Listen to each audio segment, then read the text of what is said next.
One of the most beautiful things about the ninja is his ability to make quick decisions with almost no apprehension. There are often times when I'm with him where I step away from myself and I think about where I am in my life and what sort of crazy adventure I've gotten myself into.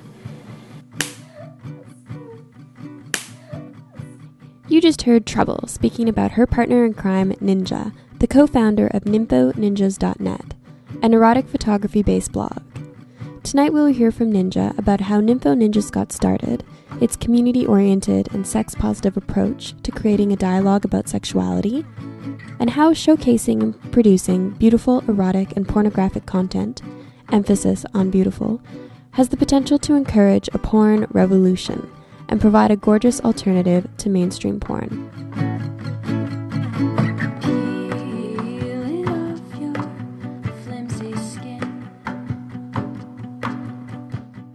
I run nymphoninjas.net.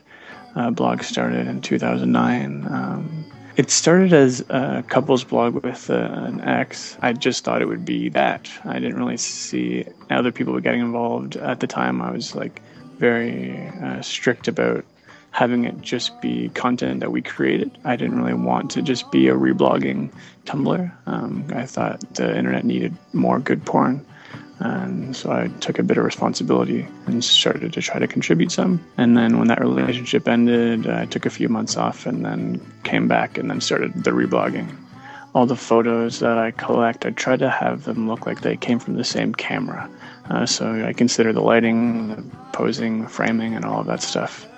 So it's not just, porn in the traditional sense, it's a bit more of artistic-minded, which I think is also why it's connected with so many people, is they're able to see it, seeing sex, which porn is usually, doesn't really have the best perception sometimes, the best image. It's a lot of people that enjoy some pornographic content, but have it be something they can relate to and something they can admire.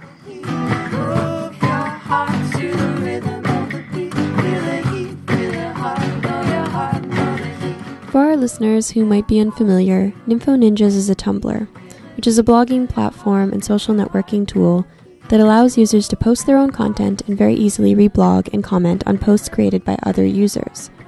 It's also very easy to create an anonymous identity. Nympho Ninjas features content collected from around the web, erotic stories, photography submissions from followers, posted on Submission Sunday, and a huge bank of sex and relationship advice. People would ask questions and I would give answers. It started as females asking questions about their boyfriends or about, what they could do to turn them on or stuff like that. And so I'd be giving very basic advice, and that went into relationship advice. And then, just more and more came. And then guys would ask me questions about what they could do. And so, as it rolled, it just continued and developed, and now I have, probably 20,000 questions or something in my inbox that I could go through at any moment and figure out one that I want to talk about. So having, real people who are dealing with real sex and real relationships provide that knowledge they've gained back to people who are, just beginning to experiment or perhaps have been for a while but weren't in the best way. They're able to learn a lot from the experience that other people have gained. So I guess since Ninjas has kind of exploded within the past year, I've told more and more of my friends about it. And so sometimes my friends come to me for sex advice. And one of my friends was talking about him and his girlfriend, she only comes in this way, and he wants to try to spice things up. And I'm like, well, try this position or this position. He's like, oh, we try, but she just doesn't enjoy them as much. I'm like, well, does she, masturbate as well? Does she rub her clit while you're doing that? She's like, oh, no. I'm like, well, why not? I'm like, I don't know. Next time you're in a different position, just ask her to or tell her to and just see the results. And then, weeks later, he's like, oh my God, I can't believe I never thought of that. I can't believe we weren't doing this. I'm so glad you suggested it. It's just something so basic that, comes naturally to some couples, doesn't others. So it's important that we all share these things in order to, improve all of our sex lives.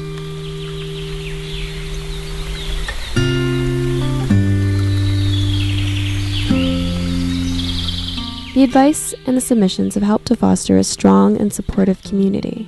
I feel like there was just a void in Tumblr and people's sexuality that needed to be filled, and I was just kind of right place, right time, right name, right logo. and a few other rights to all fill in that gap. Initially, I was kind of sharing photos that, caught my eye, that I thought were sexy.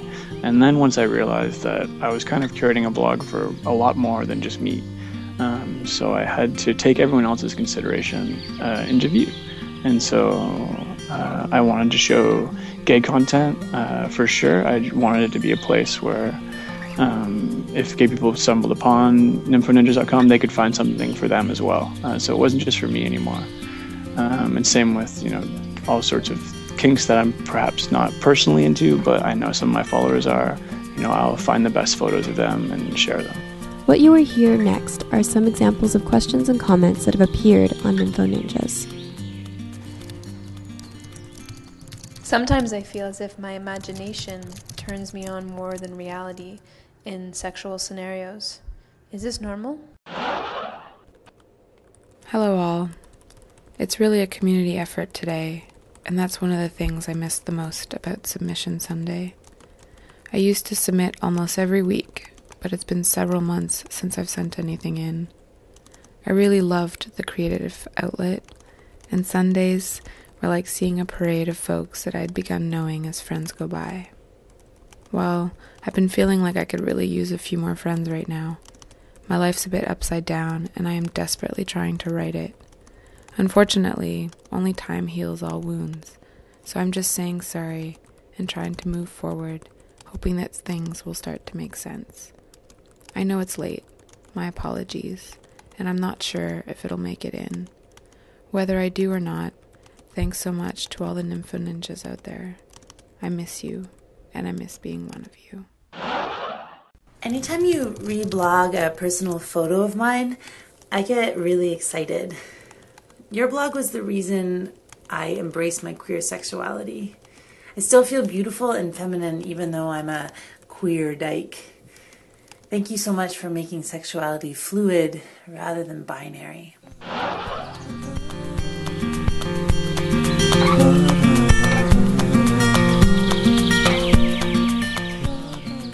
Be the change you want to see. It's very easy to see what Ninja finds beautiful because his choice of photos have an aesthetic that creates a sense of unity on the blog. This is not by chance. And begs the question, what role does presentation have in the development of taste? Could you be more open to an act that had once seemed unappealing or repulsive because it's represented beautifully? Could you be attracted to a body that you never thought would arouse you? I think porn has kind of become a dirty word that's necessary to describe, what's going on. It's showing sexual content, sexual expression. But yeah, as in, what most people think of when they hear the word porn, I feel like what Ninjas has to present isn't that. But I'm hoping to, be involved with changing that. Yeah, I think the presentation is so much, about acceptance, right? If something looks pretty and is treated respectfully, and then you can see yourself trying it and trying to emulate that. But with most porn, it doesn't really make things like, a lot of kinks, a lot of even positions or basic sex acts, they don't really look glamorous or beautiful or respectful. And so there's already a negative connotation associated with it. So people, already feel separate. But if you're able to take a good photograph, nice lighting, and show these things, then people can want to relate to it. They want to emulate it and, create something as beautiful as they've seen. In the setting of porn, usually the people would never even be in the same room if they weren't hired to be there. So having real couples, share their moments, these people have a connection, they have a relationship, and so the sex they're doing is legitimate and genuine, and it's not just for the cameras. The camera is kind of an afterthought that they feel so proud of what they've accomplished together that now they want to share it. Beyond nymphoninjas.net, Ninja, sometimes with his partner Trouble, has also ventured into the world of making porn, both as a director and a performer, and guided by the same principle of focusing as much on the aesthetic as on the sex. I've shot my own porn. I went to San Francisco, worked with Owen Gray. If you're not familiar, Owen Gray works for kink.com.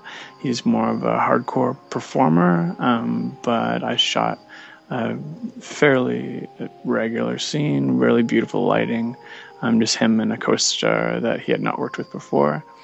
So it was a bit different than his regular work, but we just shot it at the right time. The sun was shining in through the window. Every frame is a beautiful photograph, and I was really happy with how it turned out. Let me see your ass before I spank it.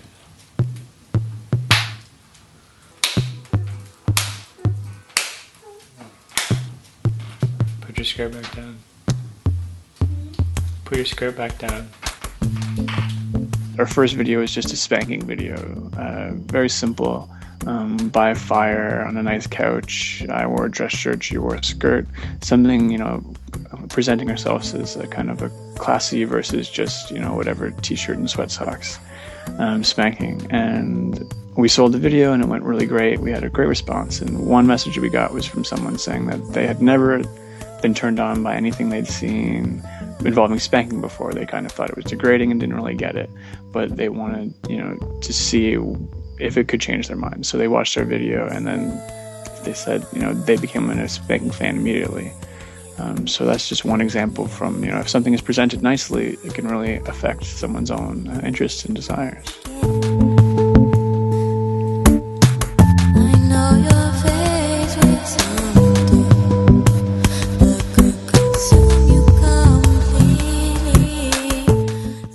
Nympho Ninjas has also spawned Ninja Approved, an online store where ninjas, which now number over 80,000, can buy t-shirts, stickers, and bracelets. This would allow them to stealthily identify each other in the real world. Eventually, Ninja Approved would also feature a line of beautiful porn, either directed by and or potentially starring Ninja. I know there are some other sites like XArt and other huge production companies that are making well-shot pornography, but I still don't think that they're doing the amount of variety that's required for the amount of different kinks and interests and people there are. So I hope that through Ninjas, it's teaching people about sexuality, but there's also a huge part that's just teaching basic photography. I'm a videographer in my real life. I'm a video director, so I've got years of experience behind the camera. So I'm lending that knowledge to the people that follow, and I think that's helping what people want to see as well. Once they understand, how to use a camera, they're no longer happy with seeing people who can't. My biggest complaints that I get on Ninjas is being like, oh, why don't you show more of this, or why don't you show more different people of color, or why don't you show more of this kink? And the real reason is there's not that much great content providing for all of those different things. And so if I give people the opportunity to make your own, if this is something you want to see, you can make it. Or if this is something you are and you want to share, you can do it. And then allow all the other people to kind of see it, enjoy it, and hopefully find the inspiration to make it as well, and just have a cycle of positive, beautiful pornography.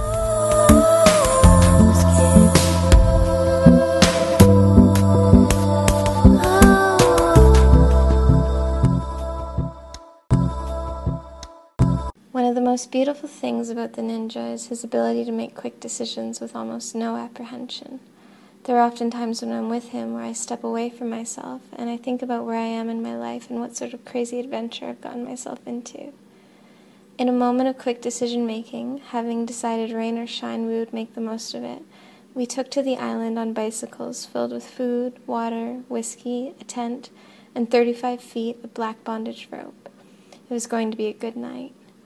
He led me from the ferry docks to a private area of beach, where we found a small sandy clearing with enough room for a tent, a fire pit, and enough space to do a cartwheel or two. It was perfect. After setting up, we decided to explore and waded through the perimeter of the island to watch the sunset from a neighboring beach. We climbed waist-deep in lake water over large floating dead trees and along slanted rock walls, like we were in some post-apocalyptic wonderland. It was a treacherous journey, but exhilarating, and we returned to our camp with full hearts and a desire for warmth, now that the sun was down. We were all blue lagoon, with matted hair and sun-stained skin. We kept a fire going for hours on sticks and branches we collected around our camp.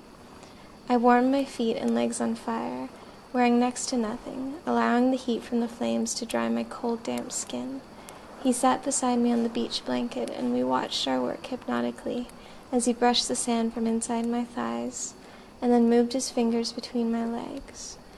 I rested my head back on our blanket and looked up at the night sky, and I took in the sensation of the heat from the flames, casting warm vibrations between my legs, and his long fingers entering me, feeling how wet I had become. My whole body was electric. I listened to the distant crashing of the waves and got lost in everything I was feeling. Noticing I was moaning in pleasure, he stopped and sat up, and before I could even register the change, he had grabbed a hold of my long hair and suddenly began to drag me across the sand to a large piece of driftwood nearby. It was smooth and dark and had anchored itself in the shore right where the waves met the sand and created a damp pedestal. He bent me over it, facing the water and black endless sky, brushed the sand from my ass and unloaded a hard slap against my skin. The loud sound echoed in my ears and was suddenly met with the waves crashing loudly upon the shore. Another hard slap. I yelled out in pain. Having been waist-deep in the water earlier on our mission to the sunset, my skin was cold and sensitive and baby-soft from being polished by tiny granules of sand. Because of this, every blow was received with a heightened level of sensitivity than usual. I felt in this moment more challenged by the force of his domination than ever before. He slapped me again, and the pain was white-hot and spiderwebbed across my ass. I cried out and whimpered. My body weakened afterwards, but a strong rush of endorphins followed, and I readied myself for another. It's in this moment I felt a strong connection to the water before me, the lake, its cruelty, the hard waves, the pull of the moons, and the high tides. I put myself in it, thought about the violence of the water and the nature, and felt empowered to push myself farther and allow him to inflict more pain on me than he ever has. Expecting to feel his hand again, I was pleased and relieved to feel him spread open my pussy, and instead of a rough slap, feel his hard cock entering me. He pushes in with a strong force, and my eyes grow heavy with pleasure, and I gaze out onto the seemingly endless black lake as he fucks me deep from behind. I can feel the heat radiate from my tender, freshly spanked ass. He continues to drive his cock in and out of me as he slaps me again, and I'm crying out in pleasure and pain as the sounds I make are absorbed into the crashing of the waves. Just as we're both built up and ready to explode, and the water in the lake mimics the motions of our bodies and swells and becomes rocky.